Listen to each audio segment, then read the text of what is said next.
चलिए, आज हम एक ऐसी कहानी में उतरते हैं जो सब्र, धोखे और आखिरकार बुराई पर अच्छाई की जीत की है। आइए देखते हैं कि कैसे करमदीन की बेटियों ने उन मुश्किलों का सामना किया जिनकी हम कल्पना भी नहीं कर सकते। तो इस कहानी की शुरुआत होती है ज़ैनब की एक चेतावनी से। उसके ये शब्द आप कह सकते हैं आने वाले वक्त की एक भविष्यवाणी की तरह हैं, जो होने वाले संघर्ष की नींव रखते हैं। तो चलिए पहले हिस्से में चलते हैं, जहां हम एक खुशहाल परिवार से मिलते हैं जो इस बात से बिल्कुल अनजान है कि एक अजनबी उनकी जिंदगी की शांति हमेशा के लिए छीनने वाला है। कहानी के केंद्र में है करमदीन, एक ऐसे पिता जिनकी दुनिया उनकी 3 बेटियों के ही इर्द गिर्द घूमती है। और उनमें से जो सबसे छोटी है ज़ैनब, वो अपनी उम्र से कहीं ज्यादा समझदार थी और उसकी यही समझदारी जल्द ही एक बड़ी परीक्षा से गुजरने वाली थी। अब देखिए, उनकी जिंदगी में एक विधवा आती है जो दिखने में तो बहुत सीधी सादी लगती है, लेकिन उसकी इस मेहरबानी के पीछे एक गहरा राज छिपा है। एक ऐसा जहर जो वो सिर्फ करमदीन के खाने में ही नहीं बल्कि उसके भरोसे में भी घोल रही थी। ज़ैनब की चेतावनी को पूरी तरह से नजरअंदाज कर दिया जाता है और करमदीन उस विधवा के आकर्षण के जाल में फंस जाता है। उसे सजा देने के बजाय वो जल्दबाजी में उसे अपनी पत्नी बनाने का फैसला कर लेता है, एक ऐसा फैसला जिसके नतीजे बहुत भयानक होने वाले थे। और बस इसी एक फैसले के साथ उन बहनों की जिंदगी में एक नया और बहुत ही अंधेरा दौर शुरू हो जाता है। एक ऐसा दौर जो उनकी सौतेली माँ के जुल्मों से भरा था।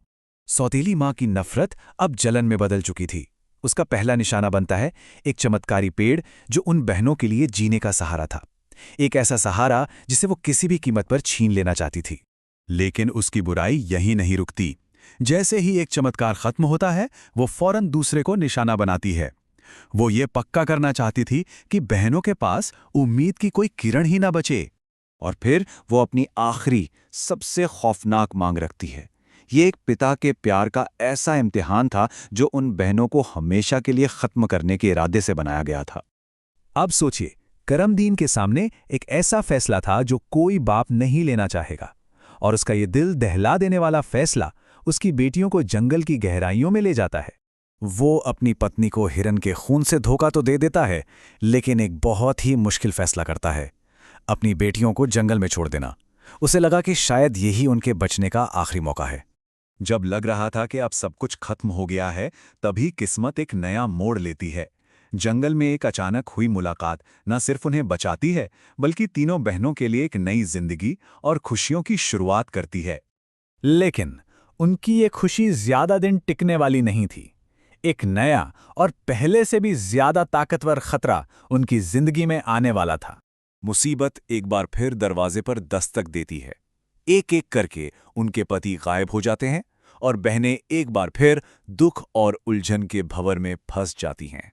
और तब सामने आता है उनके दुख का असली कारण, एक शक्तिशाली जादूगर। वो ज़ैनब को अपने जाल में फंसा लेता है और बड़ी ही बेरहमी से उसे उसके 2 साल के बेटे से भी अलग कर देता है। अब कहानी सीधे 14 साल आगे बढ़ती है। ज़ैनब का बेटा अब एक नौजवान है और वो अपने परिवार के साथ हुए अन्याय की कहानियां सुनकर ही बड़ा हुआ है। ये टाइमलाइन दिखाती है कि कितने लंबे दर्द भरे साल गुजर गए।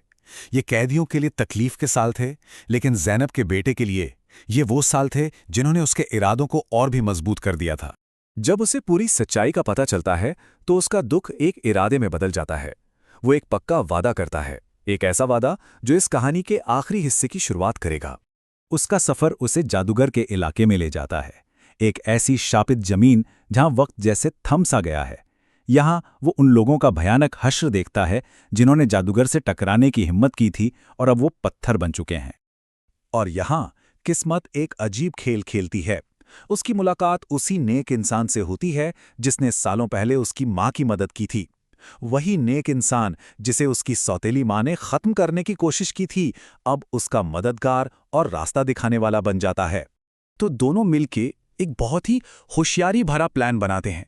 ये हिम्मत, चालाकी और एक मां के जाने हुए राज का एक ऐसा संगम था जिसे आखिरकार उस जादूगर का सामना करने के लिए ही बनाया गया था।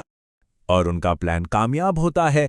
सालों का काला जादू टूट जाता है और एक बहुत ही भावुक और जबरदस्त पुनर्मिलन होता है जहां आंसू और हंसी एक साथ मिल जाते हैं। जब परिवार घर लौटता है तो उनका पिता उन्हें देखकर खुशी और पछतावे से भर जाता है और वहीं उन्हें पता चलता है कि सौतेली माँ को उसके किए की सज़ा पहले ही मिल चुकी थी। और इस तरह पूरा परिवार एक साथ एक नई जिंदगी शुरू करता है। उनकी ये कहानी हमें एक सवाल के साथ छोड़ जाती है। जब ऐसा लगे कि सब कुछ खत्म हो गया है, तो असली ताकत कहाँ से आती है? क्या वो चालाकी से आती है, विश्वास से, या फिर परिवार के उस बंधन से जो कभी नहीं टूटता?